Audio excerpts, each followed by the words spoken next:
sa mga nang-rape. At winitisan pa nila. Right attitude? During trials? Amen, church?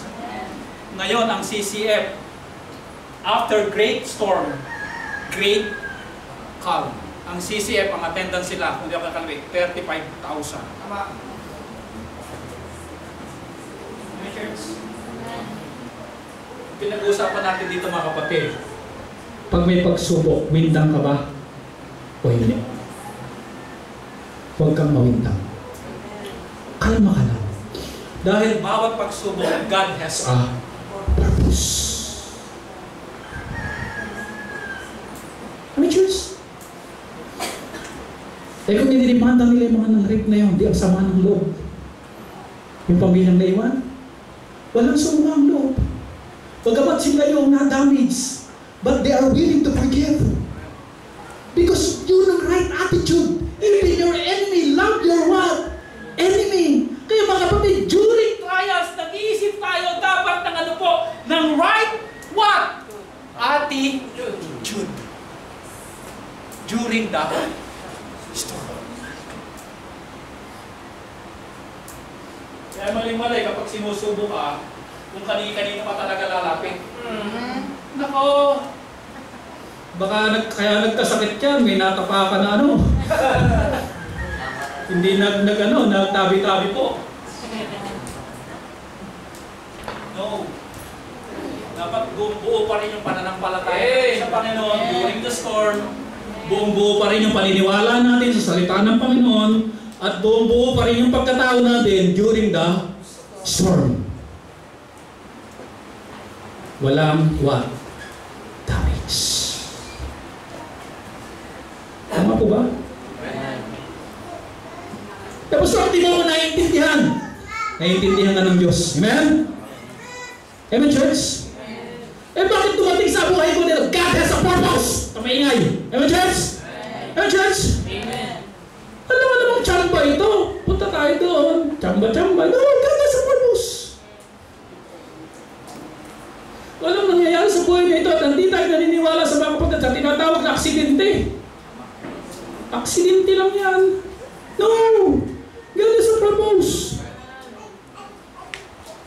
Just imagine, yung pastor na ito, naglilingkod sa Diyos, pwedeng mag-question sa Diyos ito eh. Pwedeng magtampo sa Diyos ito eh. Lord, naglilingkod naman kami sa iyo. Sumusunod naman kami sa kalooban niyo. Bakit may nangyaring ganito? Pwedeng mag-question.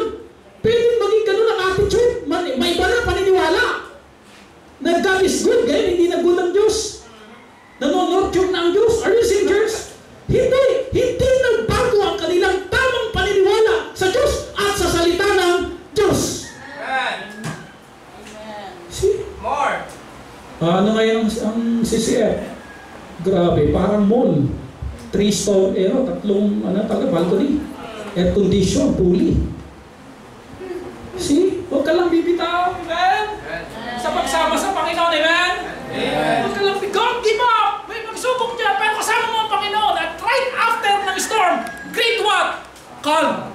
Ngayon, kung nasubok ka na ng great storm, hintay ka lang, may great calm. Amen.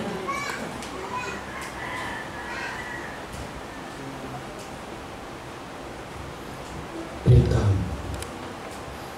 And I do believe, yung taon na ito, by the grace of God, paraanas naman sa atin ng Panginoon. Yung great calm. Amen, church? At ma-enjoy natin ang great calm sa buhay nito. At kung mayroon mang dumating na mga katiting na pagsubok ngayong taon na ito, alam na ba natin kung anong gagawin? Patuloy. Maging buong-buo tayo. At walang na-damage. At lumipas, buo-buo pa rin tayo. No choice?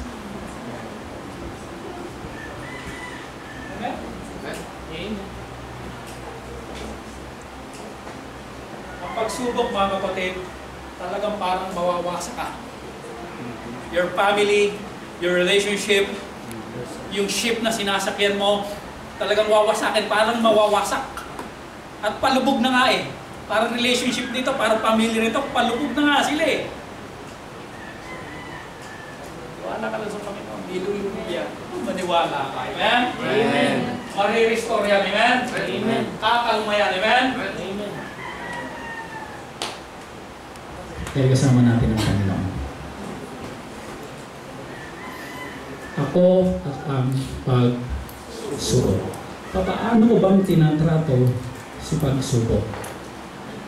Ang hinihit mga kapatid ng pagsubok, karakter. Amen, church? Amen. Karakter.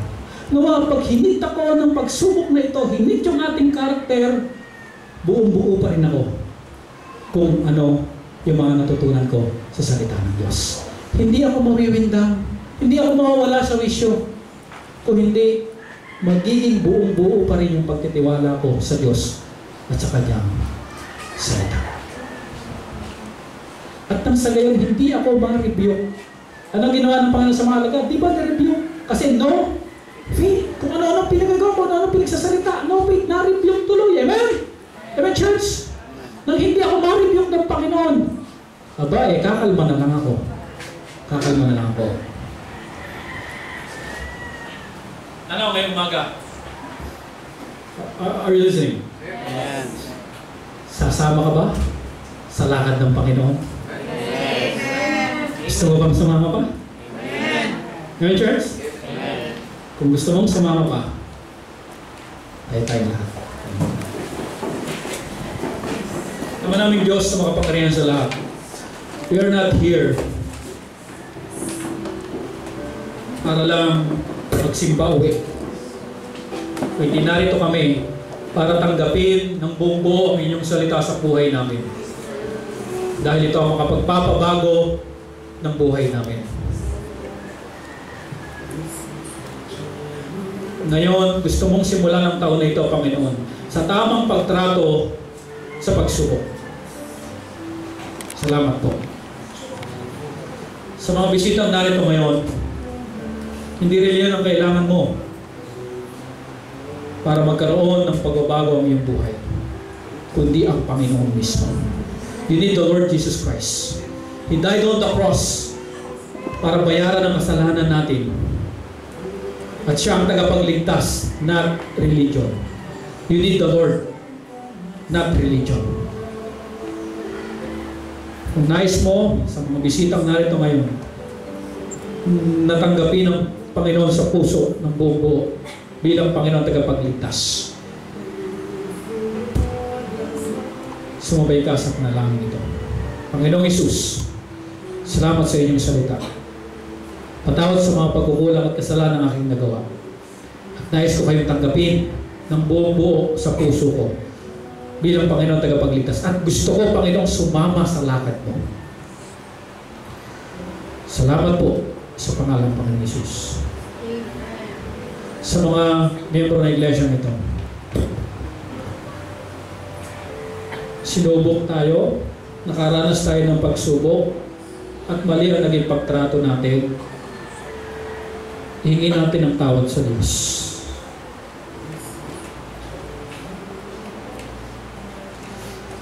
At kung ngayon naintindihan naman natin kung ano yung tamang pagtrato sa pagsubok, come on, you kneel down and pray at pasalamat sa Diyos.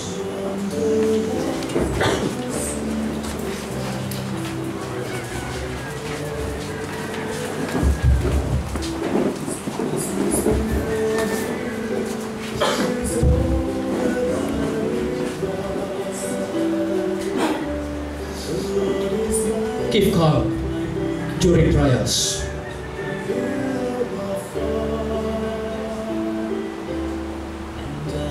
Gusto lang ng Panginoon na maging makinis yung karakter natin. At gusto lang ng Diyos na palitawin yung karakter natin pag may pagsubok. At kapag napagtanto natin, nag-iiba yung karakter natin pag may pagsubok, hingi natin ang tawad sa Diyos. Keep calm. Huwag kang mawinda during trials. Maging buong-buo pa rin ang pagtitiwala mo sa Diyos. Sa Sama lang sa Panginoon. Don't give up. Kasi lumakad ka na hindi kasama ang Panginoon, may problema din eh. May pagsubok din. E di, maglakad ka na nakasama ang Panginoon nang masaksihan mo pa yung mga amazing things. Miracles. Yung mga imposible na kayang gawin ng Diyos sa buhay mo. Di, sa Panginoon ka na sumama.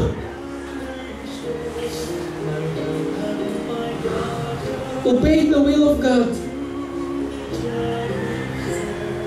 Ama namin Diyos, salamat sa inyong salita.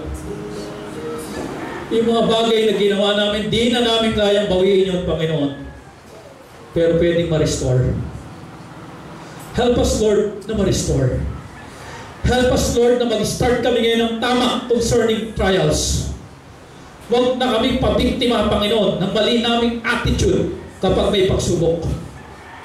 Huwag na kami pabiktima. Huwag na kami pumayag, Panginoon, na mabiktima during trials ng aming attitude. Sa halip, Panginoon, ipasakop namin ang aming attitude sa inyong kalooban. Salamat, Panginoon, na hindi puro pagsubok. Meron ding pagkalma. Meron ding panahon ng pag-aani. May panahon din ng pagbabalak. May panahon din na kami mari-relax. May panahon din na kami ay kakamtan ng mga pagbabalak. Salamat. Dahil ang mundong ito ay binigay mo sa amin ng balansya. Ipanalangin namin sa inyo sa pangalan ng Panginoong Jesus. Amen. Amen.